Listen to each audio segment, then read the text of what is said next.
তারপর বলো, Ghibli style photo বানিয়ে ক্রাশকে ইমপ্রেস করেছো? কি করোনি এখনো?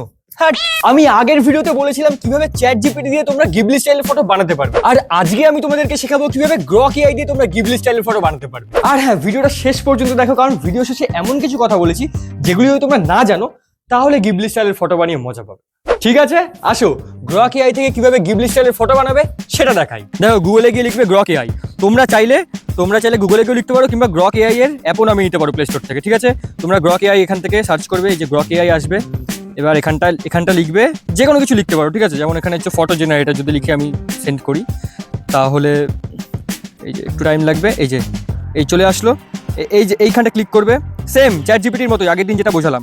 সিলেক্ট ফাইলসে যাবে, ফাইলসে গিয়ে এখান থেকে এই সেন্টে এই ছবিটা আমি এবার লিখবো, turn into Ghibli style photo, send করে দেবে। ঠিক আছে, এই যে ও এবার ইমেজ জেনারেট করছে।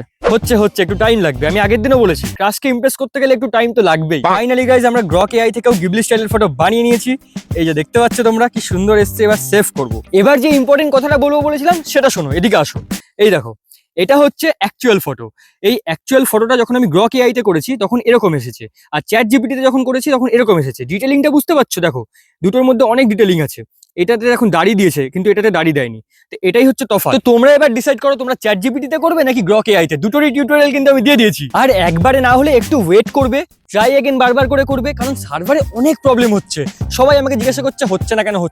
একটু ওয়েট করো, অন্য অ্যাকাউন্ট দিয়ে ট্রাই করো, তাহলে আর কি চ্যাট জিপিটি, গ্রক এআই যেভাবে ইচ্ছা, যেখান থেকে ইচ্ছা গিবলি স্টাইলের ফটো বানাও, ক্রাশকে ইমপ্রেস করো।